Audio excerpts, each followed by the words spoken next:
What up? Podcast of Pain. Today is an episode that we are going to be talking wrestling and tacos. I'm your host, the D.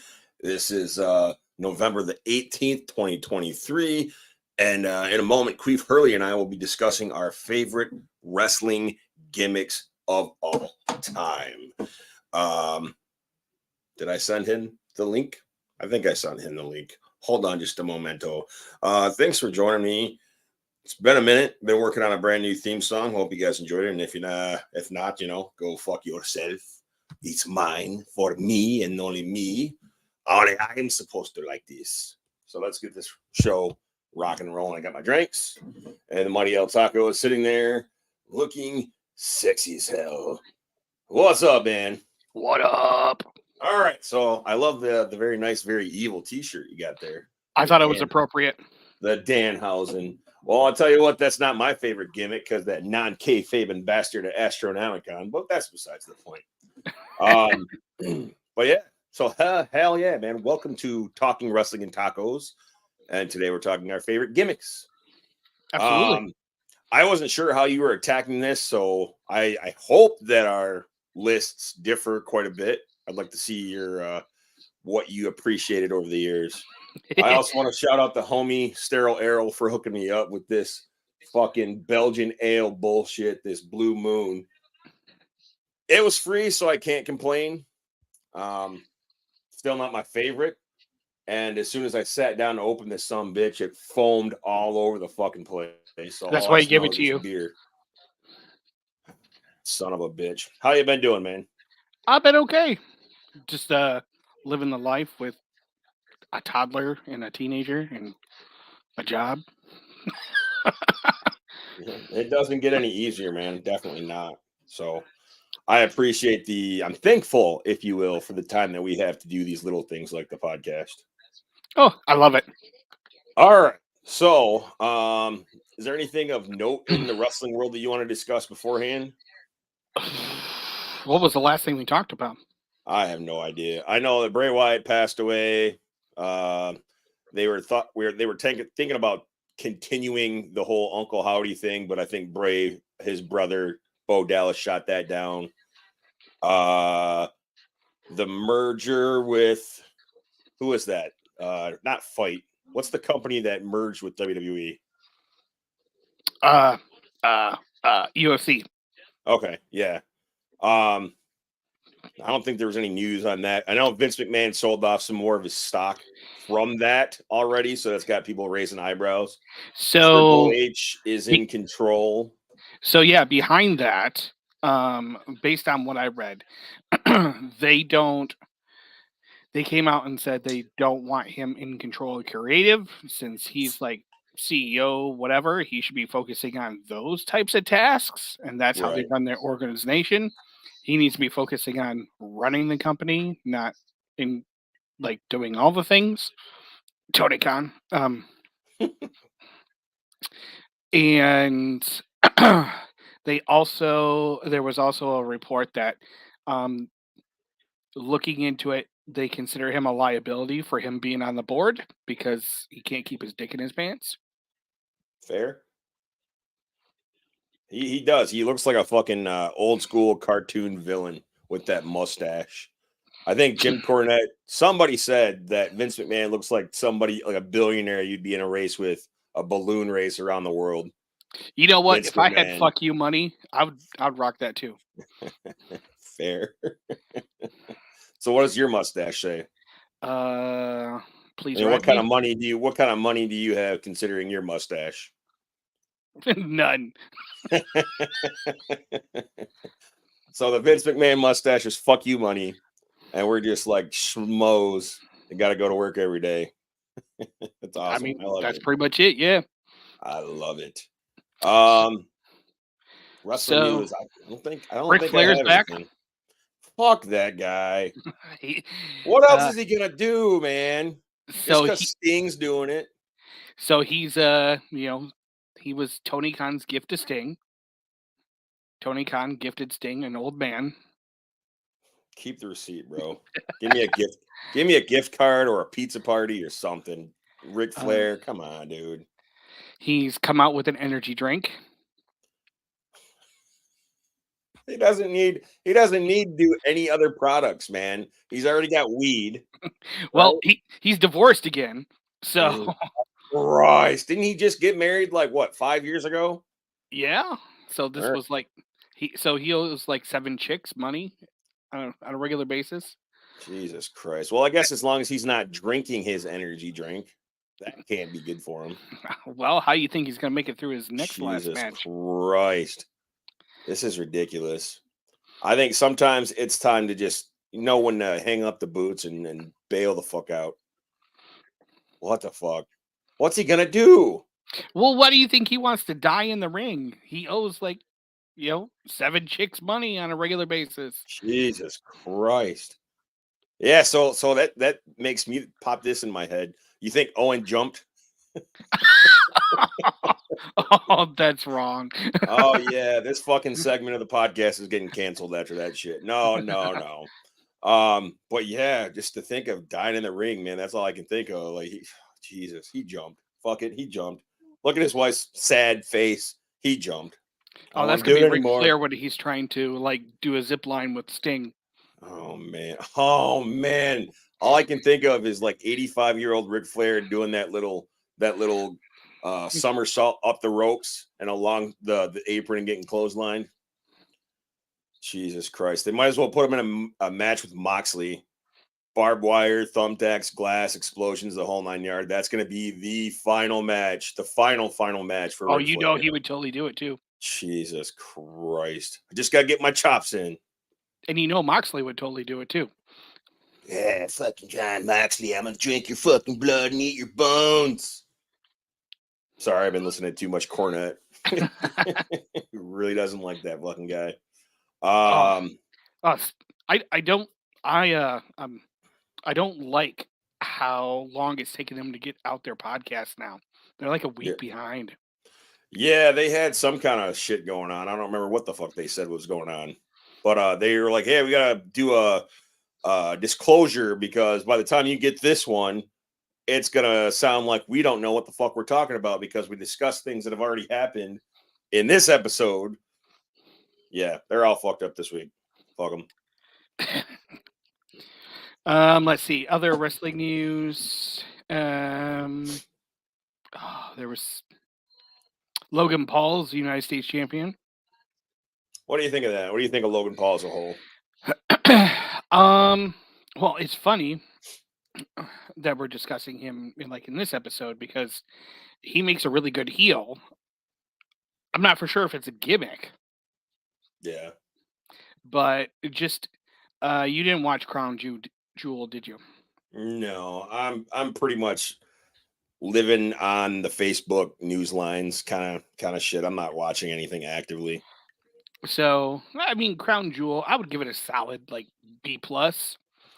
But his match with Ray was actually pretty solid. Ray looked slow as hell, which now we found out like he needed knee surgery. Yeah. Yeah, there was a spot where it looked like he saved Ray because Ray like came up short doing a moonsault off of the ropes Yeah. and he caught Everybody's him. talking about that. But then they're like, "Oh, he was out of place." Well, Yeah, he later retracted that, saying he was out of step. yeah. So I mean, either way, like for just like one of those celebrities to come in and do these matches, like watching uh like he's actually learned his shit. He's been putting into work. Yeah. Like he's learning the business. So I'm not really mad that he won it. I'm hoping he's not going to be like Roman and, you only see him every 3 months. Yeah. No, I think Logan Paul's going to do really good. I think he's a showman. I think he wants to get out there and perform and whatnot. So that's not going to be a big thing. I like the fact that I think that's going to be another episode too, is like talking about the celebrities that have jumped in the ring and which ones can do it and which ones completely, totally cannot. Snoop Dogg, spoiler alert, Snoop Dogg cannot. Well, I mean, he was smart enough to hop into that one segment. With the Miz. Yeah. Yeah, that was good. It was horrible. I mean, just because it was Snoop Dogg, it saved it. But anybody else, yeah, holy shit, that's wild. Oh, we'll talk about the likes of like Lawrence Taylor and Mr. T and some of them ridiculous ass people that never should be in the ring. Drew Carey. I think that'll be fun. Um, wrestling. It's not. I guess they said it was a surprise. I don't really care. Rowdy Ronda Rousey has made her debut in Ring of Honor. Oh, that sounds about right. Yeah, like No one wants to watch her, and no one will watch her. Yeah, so Ring of Honor sounds like a perfect spot for her. Jesus Christ, I don't know. She did pretty well. Like when she first came in, locked up with Triple H and Stephanie McMahon at that WrestleMania with was it with The Rock, or that was Kurt Angle, wasn't it? Who was No, that tag team match? she did come out with The Rock at one point, but I don't remember. All right, That's I her don't think it problem. was- She's forgettable. Yeah, fair enough. Goddamn, Nia Jax is back again. I don't really have any opinion of that. I just think she needs to go away. I think that her and Ronda Rousey would make a perfect tag team. So I caught the first part of SmackDown last night, and it looks like they're about to force Bailey out of Damage Control. That's what I've been hearing, and that's why Asuka is now part of Damage Control. Yeah, it looks like they're gonna do like a all Asian women faction, which Odd. I mean, I I don't think that's a bad idea. Honestly, I like Bailey better as a face than a heel. I was gonna make a butt joke, but I can't. I can't come with it. Yeah, I hope whatever they do with Bailey, they put her in those. You know what? I can get behind it. Yeah, absolutely. Man, makes me want to like hug and hug and hug and hug and hug and hug. She what would else be we got so going over on? if she went back to that. God damn it. You know I'm right. I don't know about that. We'll see the outfit first. Okay, now think about it, right? Like, how entertaining is she really right now? Yeah, she's almost like a comical heel because she's not a bad person. She doesn't She's have. comical because you're not afraid of her. Yeah, she's almost like She's like that elementary chihuahua, school. like you Yeah, just want to kick off your ankle. Perfect. Yeah, you're annoying, but I'm not scared of you. So who all is in Damage Control right now? Dakota Kai, Okay. Io Sky, Okay. Asuka, and Might as well be Ronda Rousey. Forgettable. no, I just can't remember her name. God, she's forgettable. Now, if it was Bailey, you'd remember. If it was Rhea Ripley, you'd remember.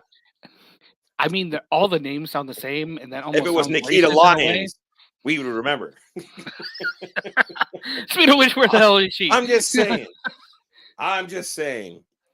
But anyway, I'm kind of like curious what they're gonna do with Bailey after that. Everything looks like they're about to kick her out, and that would make her turn face. Mm-hmm. And I don't think like I said, I don't necessarily think that's a bad thing.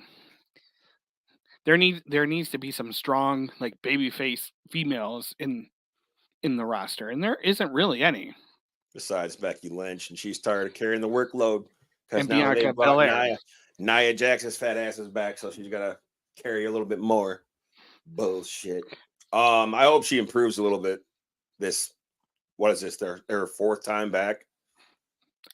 I think she's already off air. Jesus Christ. Well, whatever. The Miz has been complaining that he never got a chance to try out for Johnny Cage in Mortal Kombat. Would you have cared to see The Miz play Johnny Cage in Mortal Kombat? I think he could. Yeah. He's cocky enough. Yeah. I'd like to see it. I don't know. I haven't seen the 23 Marines or what was the other John Cena movie that he did? That there's the Marine and then there was several 12 other rounds. 12 rounds, maybe 13 rounds that had Moxley. That was Yeah. horrible. But yeah, I'd like to see him tackle Hollywood at some point. I don't know. I think he's kind of just too goofy too. I don't know. I think he has the chops to do it. I think that's what makes him a good heel right now. Yeah. He's an underrated heel. It's hard. It's hard to gauge him one week to the next because sometimes I feel like his segments go over really well, and sometimes they're just putting them out there because they don't know what else to do with them. I love watching him in the ring. I definitely loved his heavyweight championship runs, Well, intercontinental runs, Jesus, tag team runs. well, at this point, he's been around long enough that he's done all the things. So he looks really good when they're using him to put over other people. Right. So kind of like they did with Seth Rollins, kind of like they did with who else was the go-to for that? I don't want to say LA. I'm sick of LA Knight, by the way. Oh, I'm not. I just want to go ahead and I'm just done. Done with LA Knight. Why are you sick of him? Um and this might be Cornette and Kevin Nash in my ear, but he does. He just reminds me of a combination of The Rock and Steve Austin. I don't know. I don't really see a whole lot of personality on his own. It just seems like yeah, I'm just tired of this shtick, I guess. You see, that's exactly why I like him. Yeah. Well, if he can get it to work for him, cool. I mean, he's doing all right, I guess. I like his ring work. I just don't particularly care for his persona. We'll talk I about think him it's later. I have two different lists for this conversation. oh Jesus. Okay, fair enough. I have gimmicks that were and current gimmicks now. Okay, I think I could probably freeball the current gimmicks, but I have a pretty good list of the years past. I left you the older ones because I knew that that's exactly where you were going to go. Oh, because I'm fucking old. It's fine. It's okay. No, because I get it. you appreciate the wrestling that happened like before the Attitude Era because that's Yeah. that was your escape. That's what you grew up with. I really dived into it in the Attitude Era, so Fair enough. spoiler. Um, let's see. I think that was it. Oh, I see that Rhea Ripley's being a little bit more vocal about these assholes hanging out at airports, hunting down autographs and shit. We had this conversation briefly before. Yeah. You're not really the autograph and photo hound. No. I do not believe. I don't know. Like I told you, like maybe it's me being blessed with meeting like famous people like through music or like I told you at Burger King, like I've met like numerous wrestlers. That's wild. So I don't have that, oh my god, I got to get up in their business because they're just fucking people. Right. I saw John Cena order a grilled chicken sandwich. It's not real chicken, John. So, yeah, No, I get it. I totally don't understand that, like, gotta be up and Yeah, I can understand. Like, if you run into somebody, well, I mean, for me, if it's not a normal situation, and like if I used to work at a movie theater, if somebody famous came in, I'd kind of lose my shit a little bit. Leave them alone, of course, but not like these cats who are stalking out airports looking for autographs so they can flip them online. oh yeah, no. Yeah, no. Well, like I told you, I wouldn't even spend my money on that. Yeah, I'm a no, I feel cheapskate you. like that. I feel you. But now be like sitting down with them in a room one on one, being able to pick their brain and pick their like thought process behind like their character, or if it's like it's a musician, like like what makes your brain tick to write those lyrics, or like what made you, how do you get in that mindset of being that character? Yeah. That I would pay for that. All right, so we're gonna circle back around to that. We're gonna go ahead and just knock out our gimmick lists. and then we're gonna circle back to that because I had something for you. Just catch you off the off, shoot off the cuff or whatever. So why don't you start with who your favorite gimmicks were? Okay, so like I told you, I have two lists, like old gimmicks. I mean, gimmicks right now are not much of a thing anymore. Yeah, they're not really characters. They're Yeah, more like their personalities with the volume cranked all the way up. yeah, pretty much. And I mean, that's part of the reason why I really appreciate LA Knight. Hmm. But we can go back to that list. Let's see. Let me find my list. Yeah, my whole fucking phone is all it is like notepad, note, note, note, note, note. Okay, so we already agreed that Undertaker is off the table. Absolutely. He's the ultimate gimmick. However, my number one is Kane. Okay. That is I, I also don't on my list. I don't know if that's cheating or not. Why would you say it's cheating?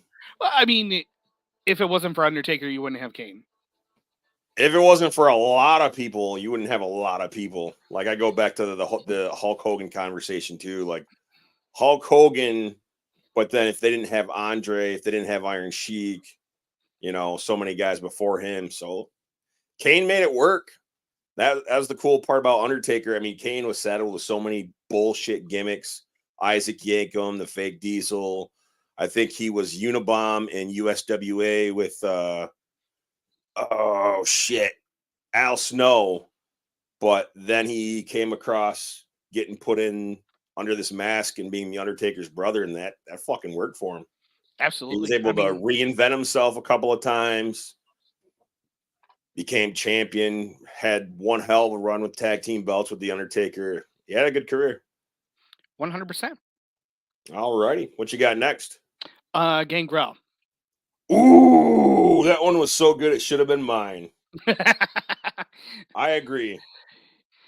I mean, that was definitely a really good gimmick. And it brought in Edge and Christian. It brought in the Hardys.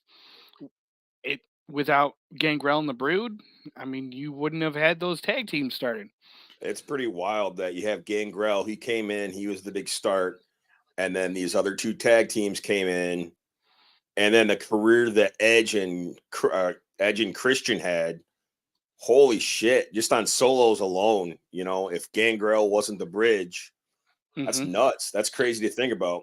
Well, I mean, just both Edge and Christian, and even the Hardys. I mean, you would say that their careers. I mean, they owe their careers. I don't want to say they owe their careers, but at least in the WWE, that catapulted them, Yeah. and they definitely eclipsed him 100%. Oh yeah. Holy shit. You think well, I guess I can't say something like that would work now. He's still a swole looking dude. David Heath. He's got his Hmm. teeth chiseled down to fangs and all that. That's nuts. Really nice guy though. Yeah, I mean, he's teaching people now. Yeah. What do you got next on your list, sir? The Dudleys. Ooh, okay. So I thought about putting the Dudleys, but I wasn't really sure.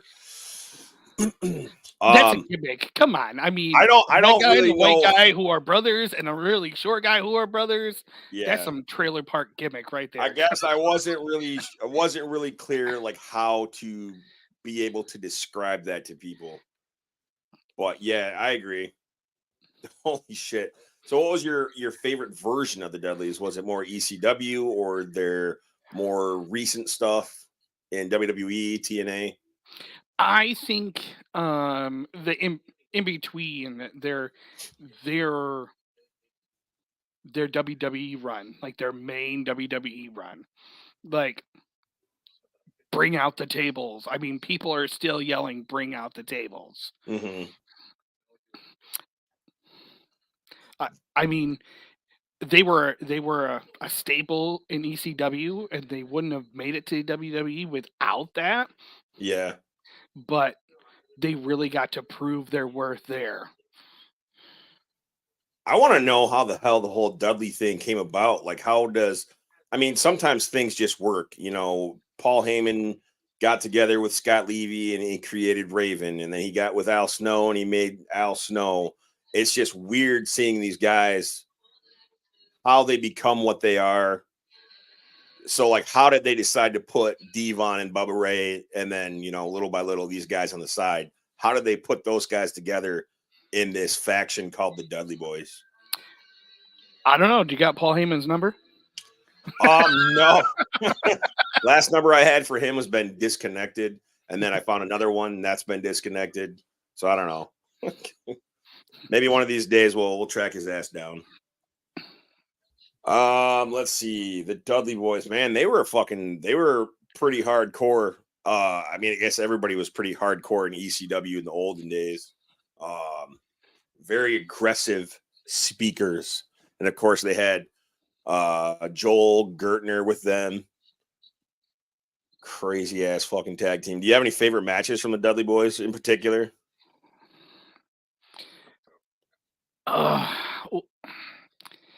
I don't want to say. I mean, obviously the feuds with Edge and Christian and the Hardys, how wild they got.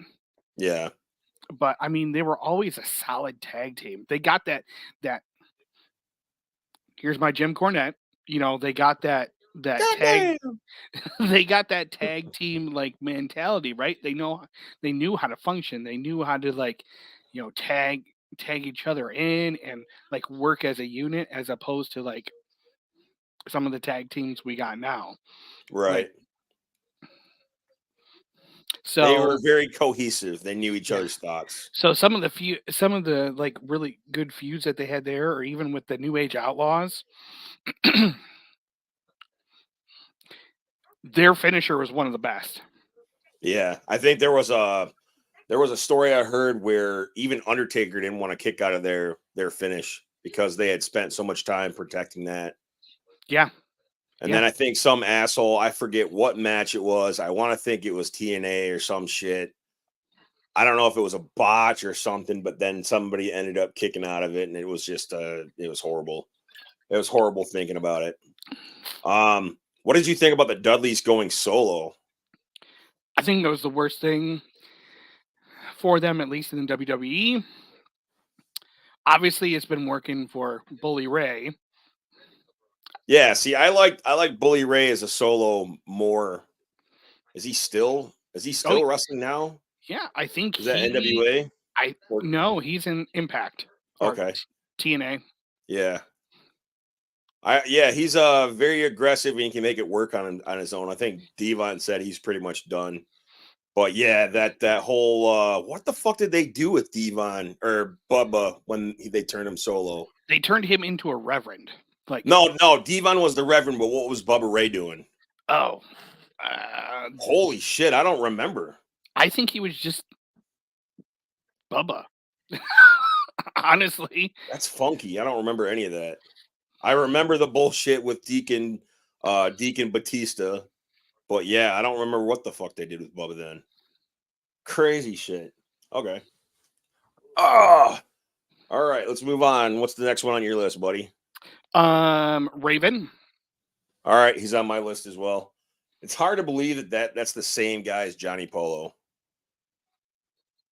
That's pretty fucking crazy. And it's also crazy to note that Raven, Scott Levy, is also a fucking former Marine.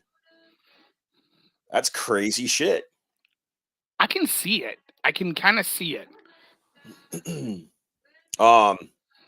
He's somebody I'd want to sit down and pick his brain as far as wrestling goes too. Well, just in general, I think he's a good, well-spoken guy. He's got a mind on him.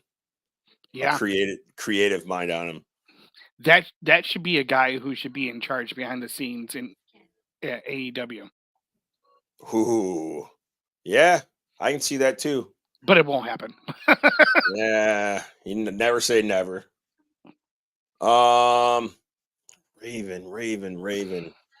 Yeah, I really enjoyed his stuff in ECW, WCW. He got shafted in the WWE. Yeah, he did, because Vince McMahon didn't get it. He didn't give a shit. I don't think I don't think Bischoff, when he was running things, didn't give a shit about Raven. But yeah, he was one of the many that got shafted. Crazy shit. I liked his feud that he had with DDP and WCW. There isn't a whole lot of notable shit that he had in WWE.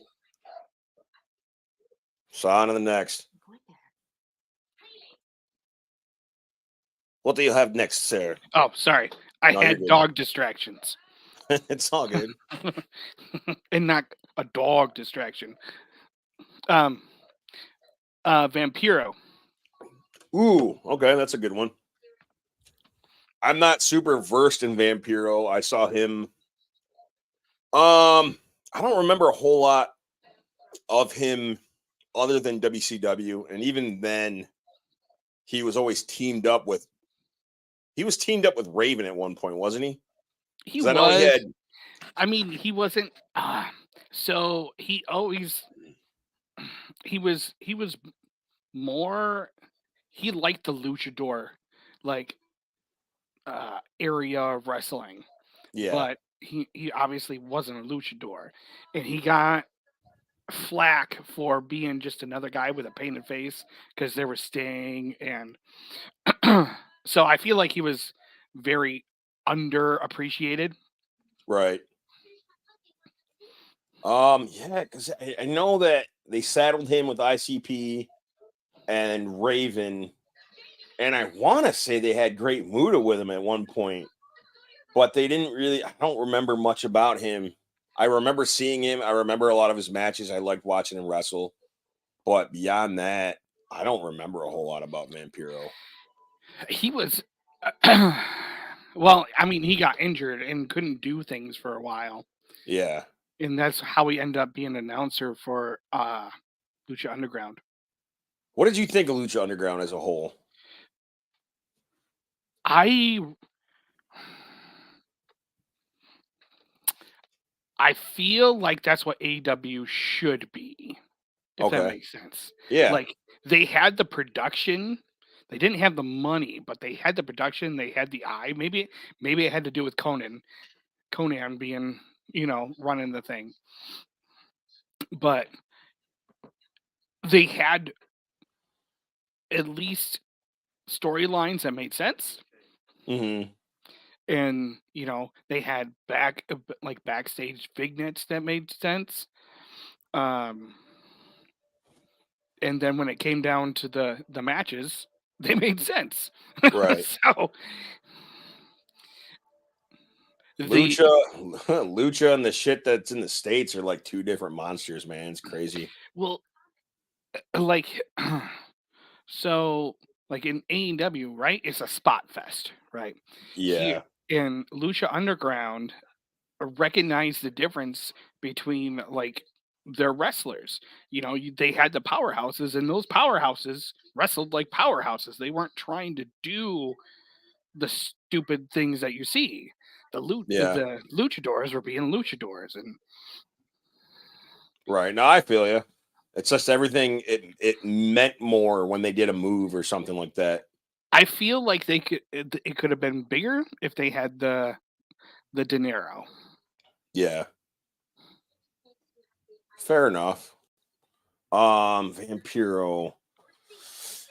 Who else is on my list here? What do you think of Gold Dust? He was weird. I mean, that's a great gimmick. I didn't even think about him, but he was It weird. was it was for the time, it was definitely different. It blew my fucking mind when we found out that that was Dustin Rhodes, because I remember watching in the earlier WWE days him teaming up with his dad Dusty, and then now to see this, like, he's just very what do they call him? Erogenous? Is that what they androgynous Gold Dust, and some Yeah, of the crazy fucking shit he was trying to do with the likes of Scott Hall, Ahmed Johnson, Roddy Piper. Holy shit, he really pushed some buttons, man. but a solid fucking wrestler. Yeah, absolutely. I didn't care much for the artist formerly known as Gold Dust when he was putting strap-ons on and all kinds of S&M shit. That was pretty fucking wild. And then, of course, when he finally got to team up with Cody or Stardust. That was pretty dope. But yeah, I think he'll go in my book as one of my favorite characters of all time. Got Raven in there. What about the Crow Sting? How'd you feel? How'd you gauge him?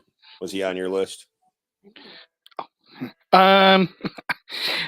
Honestly, I didn't put him on my list because I figured you were gonna put Sting, being being a fan of like the older wrestling. Yeah.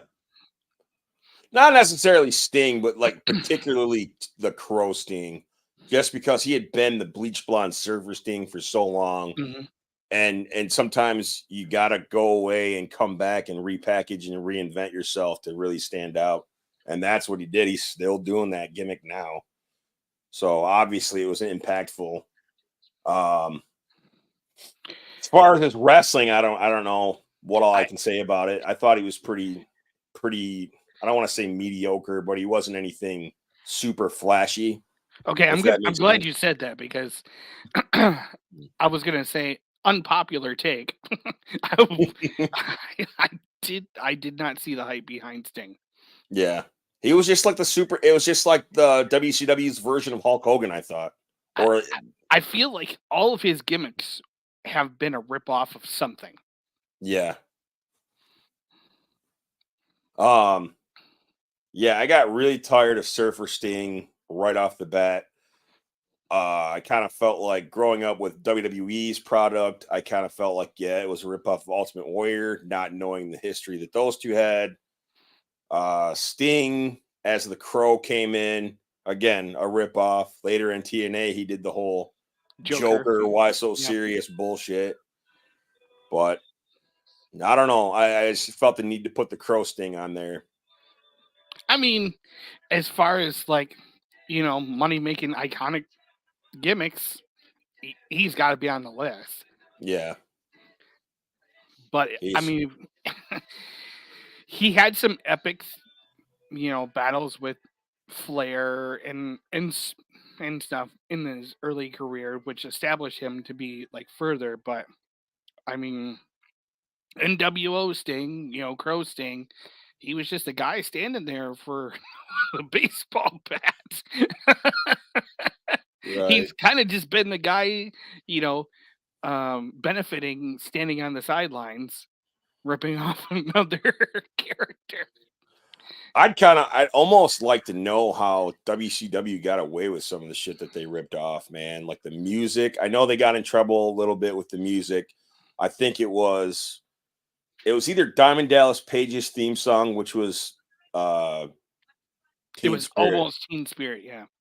And then they had Raven, which was no. It was almost Come As You Are by Nirvana, if I'm not mistaken. Almost. But I mean, Sting is a blatant ripoff of the Crow. I mean, they even said in interviews, "Oh man, you're gonna make him look like the Crow. He's gonna paint his face. He's gonna do the whole trench coat and all that shit, and be kind of like a anti-hero or whatever." So it's kind of crazy that they didn't get that shut down pretty quick. I'm blanking on the artist name that wrote the Crow. I think James the only reason Obar. Yep. Yep. I kept thinking more, and it's not. And he's a fucking dickhead, by the way. Well, I mean, I think the only reason why it didn't become a thing is because one, it probably made him more money. Mm-hmm. And two, he didn't have like fuck you money to like do anything about it. Yeah. He's got a fuck you ponytail though. Fucking goddamn James Obar. He's a douche. He's such a nutsack. He wears this little fucking ball cap and he's got them asshole cranky old man glasses and he's got that fucking scrunched up. I don't punch that guy in the face. Fuck Crow. Fuck the Crow. Overrated. Actually, it's a really good. No, the first one definitely, absolutely. I'm not talking about the movies. Like if you actually read it, it's really good. Nah, fuck that guy. I'll take your word for it. I'll let you borrow it sometime. I'll use it for toilet paper. Whoa, I'm out of Harry Potter. I'm out of Harry Potter books. Man, all right. So I guess knowing me, it's pretty obvious that Bray Wyatt's going to be on my list. You see, he was on my modern day. Yeah, He was my number one in my modern day. it's funky because like I've heard comparisons to um the character Waylon Mercy that came out in the mid to late 90s before, like that was kind of the similar, like a similar style of character they were going for with him that didn't pick up for Waylon Mercy. But after, I don't know, Husky Harris and whatever the hell else he was doing in Florida Championship Wrestling, he finally came across this character, Bray Wyatt. He's got this whole fucking, I don't want to call it a story, but like this whole lore of who Bray Wyatt is already in his head, you know what I mean? And he knows where he's going. A lot of people thought like, okay, maybe it's a little too complex for a wrestling character or whatever like that, but he was going with it. He knew what his vision was, I have and a he made it. thought-provoking question for you. Okay. Do you think that part of his gimmick, like the cultist gimmick, came from Raven? Ooh, I didn't even make the comparison to that, honestly. Um, I feel like a lot of what Raven, like how he spoke, makes me think of Bray Wyatt, but I don't know if any of that was actually derived from Bray Wyatt. If someone said, yeah, hell yeah, Bray Wyatt and Raven collaborated or whatever like that, I would totally buy it. But I never pieced that together at all. I I liked that gimmick. That's part of the reason why I liked Raven. Just like, I don't know, that weird Jim Jones. like Yeah, I feel you. Man, how did you feel about Braun Strowman being thrown into the mix to the Wyatt family? Do you think it was too much? I don't I think I think it was okay for him being in the Wyatt family. I Hmm. think how much they tried to make him a monster outside of it didn't make sense. Okay. So I started thinking like, all right, you got uh I mean, he looks like a backwaters hillbilly. dude, He's got a tattoo of North Carolina on his look look bicep. look at some of his earlier fucking Woo! powerlifting. He looks like Ogre from Revenge of the Nerds. He's got this crazy fucking, I don't know what you want to call it, this hair going, but he looked like fucking Ogre from Revenge of the Nerds. It was pretty wild. But no, the reason I said that is because like I kind of felt like, all right, you got Bray Wyatt, he's the leader, and then you got the two pillars, Harper and Rowan. I don't know. It almost felt like it was uneven at some point. Not to the extent that the NWO, where like every fucking buddy and their mom was joining, but I don't know. I don't know. I'd kind of like to know exactly where their story was going before everything got watered down or sidelined or whatever. I would like to see what the hell was going to happen with Sister Abigail, or what else was to be with Alexa Bliss. I like what they put together. That was pretty good. I If I was to guess, I think probably the next step would have been for Braun and um, Rowan and blanking to turn on Wyatt and Braun be the leader. Ooh, Braun the leader, huh? Mm-hmm. Hmm. I could see. I mean, just because of his AEW shit, I could see. Uh, I want to call him Harper, but what's his real name? Uh, Brody Lee. yes. No, Brody. No, it's Brody Lee. Okay, all right. I'm thinking of the other guy, the other Brody Brody. King. Yeah, all right. I would almost see that Brody Lee being the leader, if anybody. I didn't see Braun as much of a talker. Surely not fucking Rowan. He didn't say shit. Right. Yeah. That's another reason why they probably brought in Braun because he was probably on the chopping block. Fair. He was the goddamn. He was one of Adam Rose. Oh, Adam Rose. He's not on my list, but Adam Rose's Rosebuds. A lot of them crazy kooky cats were. Man, how many more do you have on your old school list? I have only. I felt like it wasn't fair to say the Boogeyman, but I have two more on my list, Boogeyman is actually on my list. I felt and I have an honorable mention as well. all right. Well, shit. We'll do them all, man. Boogeyman is definitely on my list. I kind of paired him up with Papa Shango just because they got that really creepy element or whatever when they would come to the ring. See, I have Boogeyman. Godfather. Oh shit! All right, so that was one I overlooked. We'll discuss that too. So I put Boogeyman and Papa Shango just for the creepy element. You know what I mean? Mm-hmm. Tapping into that Boogeyman. voodoo. I kind of feel like Boogeyman was about 20 years too late. I think that was like a 80. That's exactly what I thought when he came out. I'm like, all right, this would have been cool in the 80s, but he had fun with it. It was fun. And then Papa Shango, I have heard rumor that there was a lot more left to Papa Shango. He was actually going to come back and resurrect the Undertaker and all this craziness that never happened. And then he was supposed to return as Papa Shango, but then the Nation of Domination happened. All kinds of crazy shit. But I like those two characters pretty much. Like them a lot. But you said Godfather. Perfect. That was a great fucking gimmick. So also on my list is Stevie Richards as the leader of Right to Censor. Oh God, I fucking hated that so bad. But wasn't that great? The theme song alone made me want to fucking punch holes in the wall. But the gimmick was so great for that time. Man. And then they also had Sean Morley, Val Venus in there. They had Ivory, Bull Buchanan, who I think he was one of those assholes on the chopping block, and that's why they threw him into that. But yeah, all right, I can get behind it. Stevie Richards, man, holy shit! It was cool to see him for once become like the leader of something rather than getting his ass smacked around all the time. Yeah.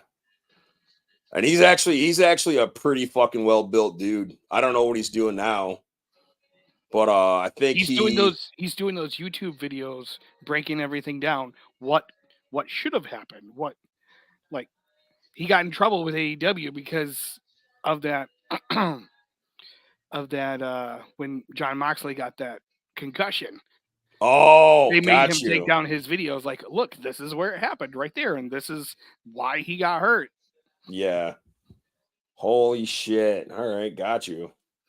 Stevie fucking Richards, man. My honorable mention is Malachi. Oh, so that's the Malachi Black? No. Oh, that was Kevin Thorne. Yeah. Okay. Yeah, Mordecai. Mordecai. Yeah. That didn't last very long at all. No, I think I saw him one time. Undertaker got hurt. So, like, the whole plan was for them to feud. Like, he was, the good, like, the good guy. Yeah. And it was supposed to be like good versus evil, which eventually, ended up being, HBK versus Undertaker, but right. The heaven and hell thing. But that's funky. He's an honorable mention because they really didn't get to flesh it out. And I would have loved to see, like, that shit kind of bums me out when you hear like this was the plan and we never got to see it through. And then he got stuck as the vampire and then the pirate gimmick. What pirate gimmick? He had a pirate gimmick. Oh no! Don't tell me that. Not Paul Burchill. Paul Burchill. Yep. That wasn't him. That's a different guy. I'll bet you money. I'll bet you money. I mean, I've been wrong before. I know that. Let me Google this. All right. Let's go ahead and throw it into your Google machine. Roll Tide. I know that he had, what was the vampire's name? Or was it just Kevin Thorne?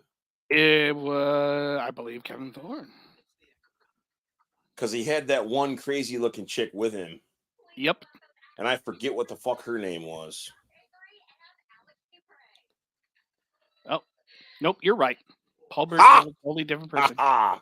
That was not a good gimmick either. It may as well has been Kevin Thorne. That was a horrible fucking. Some of these gimmicks, I'm like, where were these in the 80s? Maybe I got confused because they both got shoved onto the WWE ECW show. Yeah, I remember Paul Burchill didn't last very long. I forgot what the hell he became after that, but he had a sister, Katie Burchill, and she went on to become Winter or some shit in TNA. But after that, I don't remember seeing shit from him. According to the Google machine, he's in NWA. God damn it. Well, I'm not gonna run out and get cable so I can watch NWA. I heard they got screwed out of their CW. They did because they were not the Taskmaster. Who's the James Vandenberg? No, James Mitchell. Yeah, same guy. He was in WCW. Yeah, he manages a lot of beasts. But there was it that scene? Guy. Was it that scene where he was like supposedly snorting coke on with TV? Hookers? Yep. That's fucking awesome. That is awesome. You're trying to get a contract with the CW and you do a seed with hookers and coke. Great idea. And then Billy Corgan signed off on that shit. Holy shit. Well, crazy. It's Billy Corgan. Do you have any idea who their champion is over there right now on NWA? And it's crazy as shit too, like telling people that Billy Corgan is like the front runner, like a head guy. EC3? EC3. All right. No, that's a guess. Hold on. Okay. We're going to take this time, ladies and gentlemen, and throw it in your Google machine. And I guess JR's done too. I guess he's let his contract expire in AEW, and he's just going to go out to pasture and do his own thing. I mean, he kind of needs to. Yeah, I hate seeing JR all fucked up. But what are you going to do? So I got that.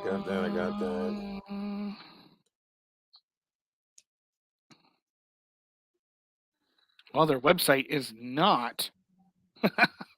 Goddamn Smashing Pumpkins, get his shit together. All right, so I'm going to go ahead and knock out the last two of mine on my list. I have, I don't know, Mankind. I like Cactus Jack. Oh, my God. Why didn't I even think of Mick Foley? I should be fired right now. It was just the maniacal. Well, that's why I wanted a second. That's why I like having a second or tertiary opinion. You know, I hate just talking to myself and making my own list and like, this is the way it is. No, I want other people's opinions. But there was nothing you knew about this fucking guy other than he was just fucking crazy and dangerous. And he was tearing out his fucking hair. Of course, being a wrestling fan, and you're always questioning which part of that is real, finding out it's his actual fucking hair. It's not a wig that he's like destroying. It's crazy shit. And then learning about Mick Foley's lineage, like his story coming up in the ranks. I was right. It's EC3. How did you feel about Mankind becoming corporate Mankind? Like he went from the looking like a walking turd, as it's been described, to having the shirt and tie and all that stuff on. I think it makes the gimmick better because it shows like growth, right? Yeah. Yeah. Okay, I agree. I can get behind that. Sometimes you need to reinvent. Like I said, you need to reinvent. You need to tweak things a little bit and get some more attention. I don't know what the fuck they were trying to do with teaming him with Goldust. That was an odd pairing. That's why he teamed with Goldust. Fuck. We got two weirdos here. We're gonna pair him with Paul Bearer, and we're gonna make him a weird sex triangle. I don't want to ask what your favorite Mick Foley match is because everybody's gonna run to that fucking cage match, or Mick Foley and Undertaker. yeah, or what was the other one? Because there was the cage match. Where was another? What was the other one that everybody kept talking about? I don't know. I don't remember. The one It with doesn't Edge. matter. I don't remember that. I know the one that was the one where the table got set on fire, and I remember that. But I'm trying to think. There was another one that stood out in my mind as like a maybe it was the same match, and I'm just thinking like, okay, he got choke slammed through the cage and then thrown off the cage, and that's what I'm thinking of. How did you feel about Mankind as the World Heavyweight Champion?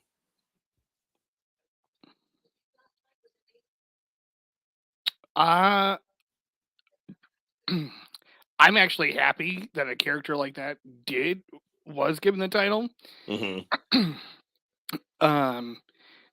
I feel like one of the things that I really hated, Kane was one of my favorite characters, like, and I hate that he was never really given that chance to be the guy. Yeah. I hate seeing. That's why I hate Roman Reigns right now.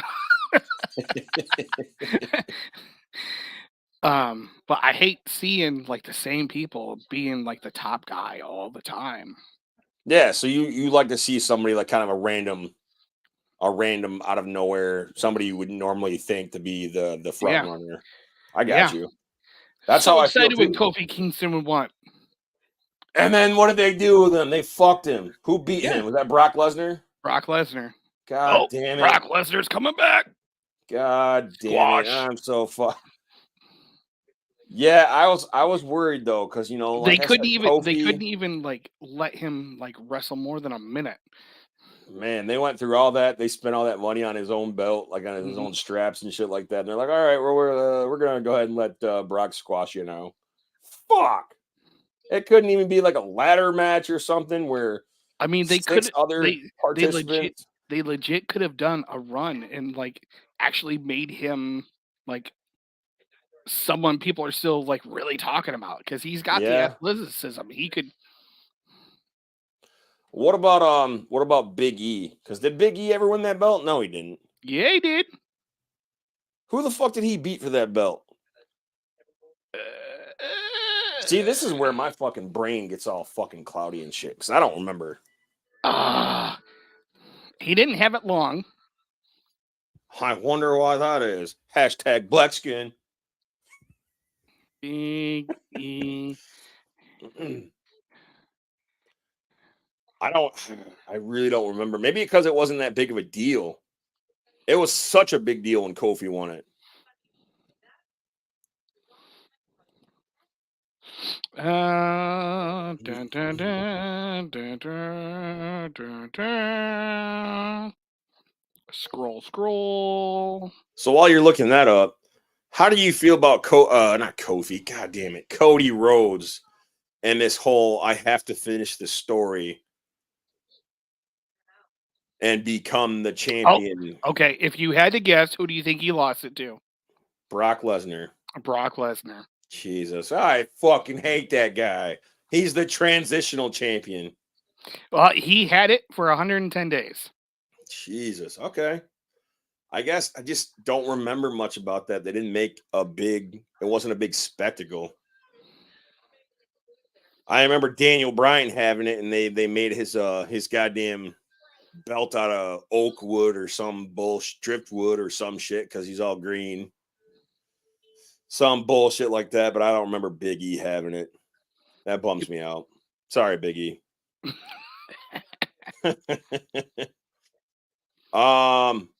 Man, fucking Brock Lesnar.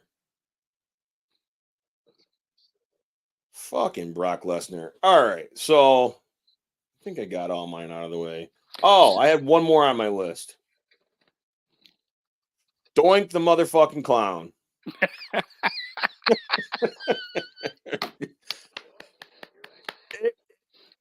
I guess it's part of it. Part of it is it's an evil clown, you know, and then part of it was like knowing the story of Matt Osborne or Matt Bourne, and then just like the whole mystique. Like, how many fucking doinks are there now? There was like all those fucking doinks. They made a big spectacle out of it.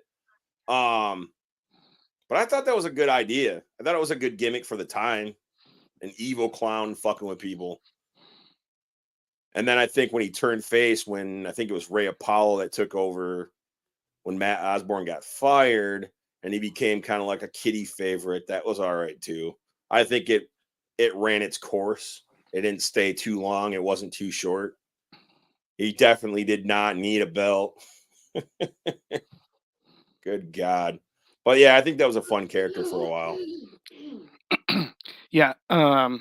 So run down quickly my other modern day gimmicks that I appreciate.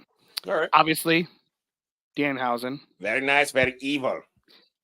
Uh, Even when I don't keep kayfabe, they're very good.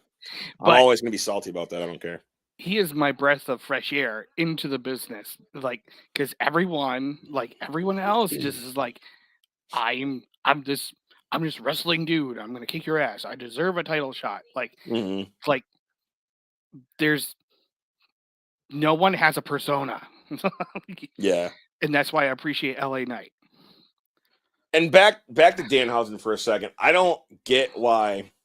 I mean, I guess to a certain degree, I understand why Corny doesn't like stuff like Danhausen, but it's an attraction. You know what I mean? It's something to break the monotony. They're supposed to be comedy. It's supposed to be fun. It's not all supposed to be the fucking sweaty, greasy guys. I'm gonna kick your ass, like you said. You know, I'm more curious to see how Danhausen is going to evolve his character, because that's a lot of the characters on our lists here have gone through some kind of evolution, like Kane or Mankind. So I kind of want to see him. I mean, I think there's been little hints that he's going to go evil and be a little bit more ruthless or whatever, but he got injured or whatever, and that never really had a whole lot of time to develop. Yeah, I'm really happy that AEW signed him so he gets more exposure. However, I'm not happy that AEW signed him because they don't do long-term storytelling. Yeah. And he probably won't have the opportunity to really grow as a character because he'll do a short-term story. He'll be off the air. Then he'll come back and team with Hook. That's just how they book. So yeah, it's unfortunate having that goddamn long list of that long, extensive roster. You really don't have a whole lot of time to do anything. I had hope that with Ring of Honor, you know, they'd be able to expand and trade talent and shit, but I haven't heard anything but Ronda fucking Rousey coming over. Yeah, I've heard that Danhausen's also expressed a little frustration with AEW. Yeah, he was supposed to be on the last Rampage. Yeah. And last minute they're like, nope, we're not putting you on. Fucking dickheads. Yeah. What up, Montana Josh? This is we're talking wrestling gimmicks. So you missed most of it, motherfucker, but thanks for tuning in. Yeah, so that's what I always worried about with Danhausen, is like just seeing how long that character is going to go before it becomes stale. I don't want to see him jerking the curtain. You know what I mean? I like where he's at. I like when that music hits and he pops and he does his shtick, and he can actually wrestle. So I hope that he gets in there and actually throws down a nice wrestling match every now and again. So also on my list is in AEW, Orange Cassidy. Ooh. That's a gimmick. That's a gimmick. I mean, no, it's definitely a gimmick. He lives that gimmick. It's definitely a gimmick, but that goes back to what I was saying. Like, how long can this particular gimmick live? Like, I get it, it's an attraction, and I like the stuff that he's done. Well, holy shit, that's crazy shit. He could totally evolve into like a Miz if given the opportunity. Like, I'm gonna put my hands in my back pocket. he's got that aura, you know, like because that whole hands in the pocket is kind of like insulting, right? Like Yeah. I don't even need my hands to wrestle you. Yeah. So like it really could evolve. And so the other person on my list, they AEW has the best like heel gimmick right now. Don't say John Moxley. Don't say John Moxley. Don't say John Moxley. Shame on you. MJF. Ooh, see, that's great. I Yeah. love me some MJF. I think I that mean, goes they're back really to ruining his character now, but I mean, he yeah. I'm lives not. his character. Like Yeah, I really appreciate MJF keeping kayfabe because fuck you, Danhausen. In the interviews, out of the interviews, everything. Who did he remind me of? Old school wise, I almost feel like he reminds me. I don't think it's enough to compare him to Ted DiBiase. I think he's so far I think he's a combination of evolved. DiBiase and Piper.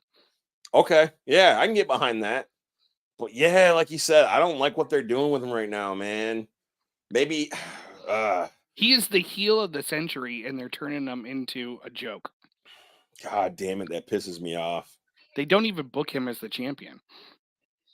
He could be this generation's Triple H. Yeah, He's got that heel locked down. there we go. I could go with that. Like Roddy Piper, Ted DiBiase, and a little bit of like modern day Triple H as far as heels go. Yeah, I really like even going to Comic-Con, flipping kids off, man, spilling drinks on people. Yeah. That's fucking epic. Sign someone's like figure and throw it across the room. Motor City Comic-Con. It wasn't this past year. I think it was a year or two ago. Somebody brought this hand-drawn portrait and he just scribbles across it and hands it back to him. Like, oh man, how long did this take you? Oh, all right. Scribble, scribble, scribble. Fuck off. Epic. That's a good one. This is Groot. I am Groot. Is that a dog? Yeah. Okay. I can't see that. The camera's too far away. My eyesight's bad. This is the coolest fucking dog on the planet. And I don't like animals. That's a keeper then. All right. So since I got Montana Josh in the chat, and we'll go ahead and wrap this up. I do have a follow-up question. If you could sit and have dinner or have drinks or go and hang out for an afternoon with any professional wrestler, dead or alive, who would it be and why? And it's a thinker. I've sat and I thought about it and I couldn't settle on just one. I have not a lot, but a handful that I would sit and chat with. If I had to pick just one, just one, I mean, it's almost a tie between two. And the one I'm not going to go with would be Undertaker. Okay. He's recently done a lot of interviews where you're starting to see a lot of insight behind like his like role in the business and stuff. Right. But my number one would be Triple H. Okay. Cool. He's seen some shit. I bet. He's like the stuff with Nash and Hall. China's butthole. Like Stephanie's Michaels, butthole. like, that relationship between X-Pac's him butthole. and the McMahons, and like being stuck between that and China, and like Sonny's butthole. Triple H has been there. He's seen it all. Yeah. So, like, I mean, if you think about it, like, he hasn't really had some like behind the scenes like interviews where he like dishes like what he's seen and what like shedding light onto some of that chaos that we know was there, but he was a part of. Yeah, it's a good thing that you mentioned that too, because like when he was caught in the middle of that whole Madison Square Garden thing, the curtain call and all that, He and took got the fall for punished. it. Yeah. Yeah, and he still rose, and now he's running things. So yeah, that would be a good one. Let's see. Montana Josh had Roddy Piper all day. I agree. I don't know, man. I think I'd have somebody like riding shotgun just to watch, make sure shit doesn't go too haywire. Because I was always like, I met the dude and he was cool, but you always hear those stories about some of them cats are like wild for real. and I think I could see that glimmer in his eye. He also said Road Warrior Hawk.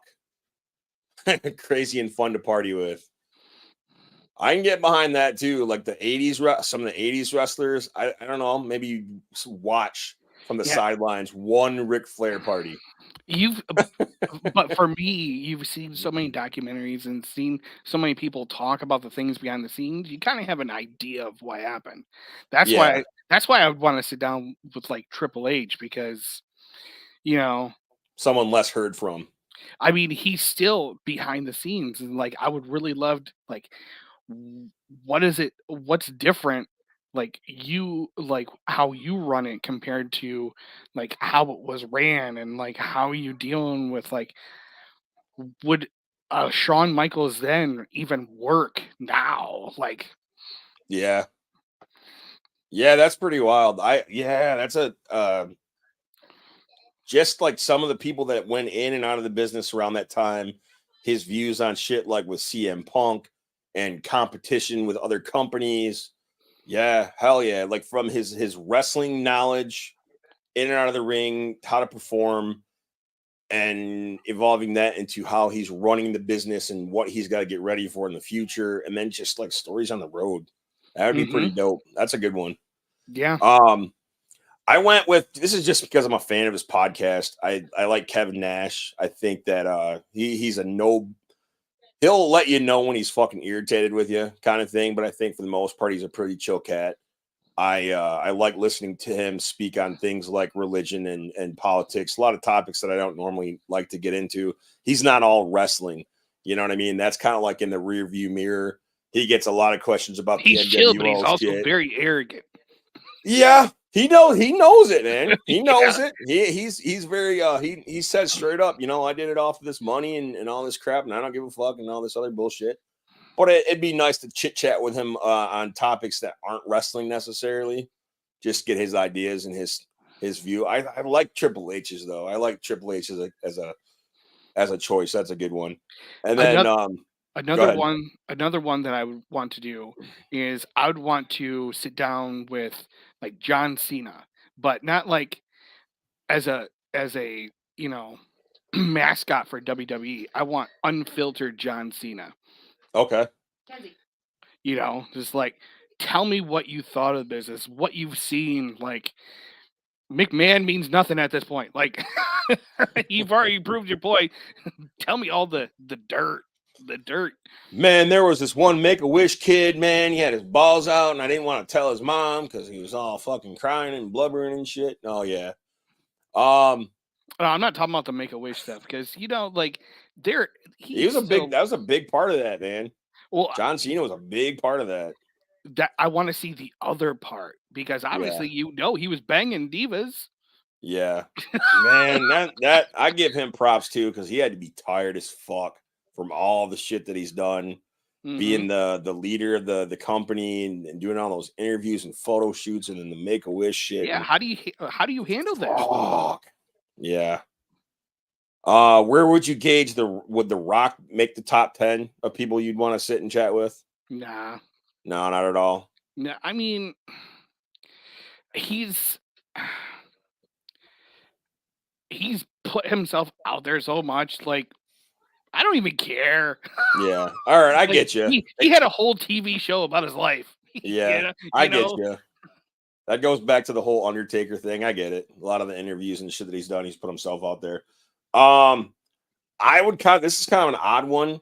I definitely would not want to go out and have drinks with Andre the Giant, but I would want to go and hang out with him like at his ranch and just like talk to him because like that's one of the things that I always I took away from everything that I ever read that, he wanted to be like normal. He wanted to be accepted. You know what I mean? And everybody just saw him as this the giant, the monstrosity. Everybody would fuck with him. Like he couldn't have a normal life because of his size, just to go out on his ranch. I think it was in Carolina that he had a ranch and just ride 4-wheelers and shit and see what kind of crazy shit he's got in his mind besides wrestling. I think that would be kind of fun. And of course, he's going to make boss, drink, boss, you want beer, boss? Drink another one, boss. get an idea of what the hell that guy's saying because he had a very thick accent. Yeah. Um, See, Josh gets it. He thinks Cena has a dark side too. That's what I'm they talking all do. about. I know, They, but you don't see that with Cena. Like I want to see the Cena that people don't see. yeah, hell yeah. That's a good point too, man. We got I oh want to hear man. about the story of like the time that he got like completely trashed with a whole bunch of divas and he was doing coke with hookers or something. You know, Yeah, that would be a fucking trip. Um, yeah, but I've been sitting on that question for a long time. Like, who would you want to see like make who makes them tick? I've always been a fan of Bret Hart, but I'm tired of listening to him whine about the screw job and how things didn't go his way. Um, Mick Foley's always put himself out there. I don't know, one of those lesser known guy, like one of the lesser appreciated guys, like Owen Hart. Like he didn't really put himself out there. I'd like to see what his mentality on things is. The you business. you know what? I would love to also sit down with Paul Heyman and like Ooh, get the real Paul Heyman because there's another gimmick. Paul Heyman is a gimmick. I'm scared. I'm scared to have that conversation with Paul Heyman. Like hang out with Paul Heyman in where is he from? Jersey, New York, something like that. Because I remember like when it was behind the mat, and you go to Paul Heyman's house where they're cutting promos, and his mom and dad are in the kitchen ironing, making lunch and shit like that. Pause. Time to take the garbage out. I wonder what his room looks like. It's like, all right, But bro, I gotta go. I mean, he's obvious. I mean, he's obviously been like a business genius. Oh yeah, he obviously made a lot of really good decisions, and then alongside that, a lot of really bad ones. Like, man, I was looking over the money that he owed a lot of the ECW originals. Like, holy shit. And they stuck by him, like guys like Tommy Dreamer, Taz, for the longest time, RVD. They weren't all trying to leave, but they had to get paid. See, that's why I would want to see like behind that mask of Paul Heyman because like Yeah, even the interviews he does now, that's in character. That's yeah, yeah. Crazy shit. Um, Anybody else, man? I can't think of anybody else right off the bat of who I'd want to peek into their mind. in the wrestling world or in general. Wrestling world, just in Yeah. yeah, because we could be here all day if we talked about it in general. Fuck. um Fuck Virgil. That's all I gotta say about that is fuck Virgil. yeah. Well, in this Um, world of like media, like everyone's like doing their biographies, and you get to you, we're starting to see the goods, the bads. I mean, the dark side of the ring. You know, we get to see the plane ride from hell, and you know, oh shit, here we go. How about Rey Mysterio Jr. or Carlito? Because Carlito, man, his dad's Carlos Colon, and he's a big shit over in Puerto Rico. mm-hmm. And that's, if I'm not mistaken, that's where all that crazy shit with Bruiser Brody went down back in the day. Yes, Very sir. fuck Mm-hmm. that dirty underground lucha shit. Man, I don't know. I kind of would like to take a look at some of the luchadors, some of the famous luchadors, particularly in the WCW days. When Eric Bischoff showcased a lot of them cats. Villano 4 and 5, the Guerreros, Dean Malenko, a lot of them cats would be. I don't know. I almost fucking said Benoit, but I'm like, you know what? Until like he killed himself and his kids, he's probably pretty boring. Uh, it's time to do squats. Why? Because it's time to do squats. So I would say Chris Jericho, but I would bypass Chris Jericho and go to Lance Storm Okay. because Lance Storm has like basically, um, you know, been right along where Jericho has, with the exception of like AEW.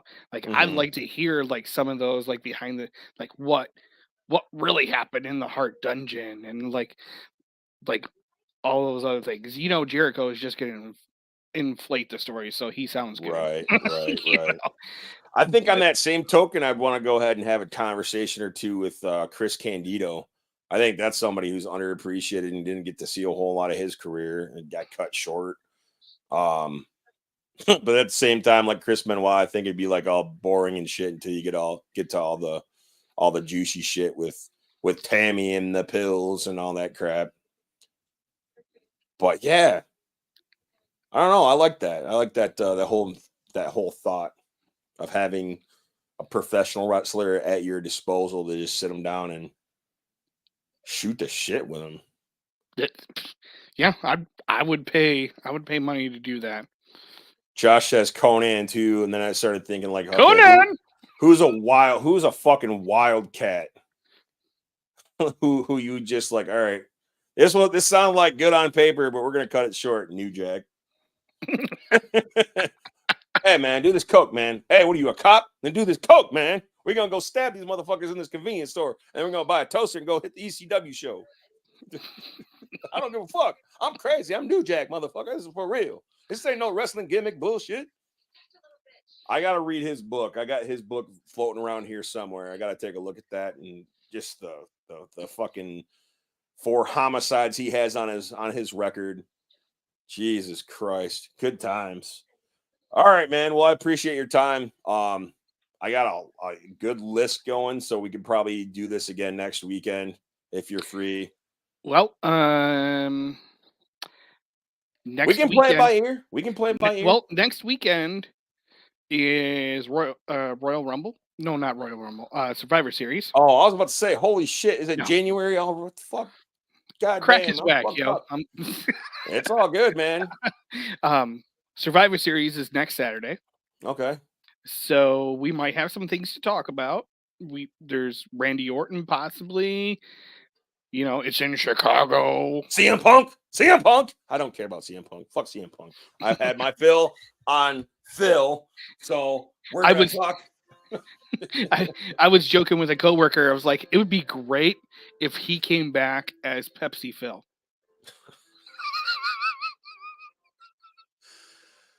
Oh, see, that's another thing that I would love. I would love to talk to Triple H about, like, how he would deal with problem people, like the egos, you know, like he's friends with people like Scott Hall and Kevin Nash and Shawn Michaels back in the day, and he's a different person now. Well, but you see, that's just another example of why I would want to talk to Triple H. Triple H have like seen, like we only have heard what's been put out in the media about CM Punk. Yeah. Triple H dealt with CM Punk at Yeah. WWE. Like we've heard the rumors. What's the truth? You know? Right. I want to get them in a goddamn debate. I want to put them in a ring, or not a ring, but in an office. One side. Fuck it. Get Jim Cornette and Bruce Pritchard in there too. Fuck it. Throw goddamn Vince Russo in there just so we can guarantee someone's getting hit in the fucking face before we walk out of there. But yeah, I want to hear some of that shit. God damn, that would be awesome. Triple H, Podcast of Pain, Talking Wrestling and Tacos. Let's make it happen. Holy shit. That would be awesome. Now, all right, so let's go back. Let's go back to the whole. I would let you suck a dick for that to happen. As long as my name can go first on the title, I guess I consider it. So, all right, so back to what we were talking about with like autographs and Comic Cons and photo ops and stuff like that. Put a price tag on that meeting with Triple H. What would you pay to have that happen? So, like, if they said, "Hey, Keith, you can have an interview or you can have an evening with Triple H for $500," I'd do it. I don't know if I'd had the $500, but I'd do it. Okay, here's my card. I don't know if it's gonna go through, but fuck it, let's do it. I might have to do some shady shit. You mean I'd have to do some shady shit for you to do that? Well, if it was just thrown at me, like if it was just me, fair. But if I had the option of you doing the shady shit, of course. We're getting the whole story, okay? Stephanie's gonna bake us cookies too. We're gonna play some fucking. We're gonna swim in the pool and all that. They're gonna show us pictures, everything. If I'm involved, hell yeah, we're getting a full. Have you ever goddamn day? you ever seen the interview with Steph and Howard Stern, where he's like, asked her if she'd do anal? Went right for it too, didn't he? Inquiring minds, yo. Jesus Christ. Well, did he? I want to. You know what? Now that I think about it, get Macho Man Randy Savage on the fucking phone. I want to ask him point blank. Did you? Did you? We all want to know, bro. There's rumors. I want to fucking know. And y'all know what I'm talking about. No one ever. It's been rumor and innuendo for a long ass time, but it's never been confirmed or denied. So I want to know. That would ruin my whole image of Randy Savage, though. So we'll keep that one in the vault. Some Fuck things it. you don't want to know about. Definitely not. All right. So with that, thanks for joining and thanks for being on here. There's smoke, there's fire. All right, man. That's your take. He does not speak for this podcast. We'll go ahead and just assume or whatever, or not assume. We'll go from there. But hopefully next time we get together, we'll have another topic. And hope you guys, Montana Josh and Big K Shitty, will join us in the chat as well as the other two. I don't know who the fuck else is in there because they're being all creepy and shit. That's cool. Whatever. So for El Taco, the Mighty Taco, and myself, the D, be excellent to each other and party on, guys. Peace out. Take Live every day like it's Taco Tuesday. Say your prayers and NWO for life. That's it. That's all I got. You guys can go now. All right. Peace out, guys. See you, man. Peace out.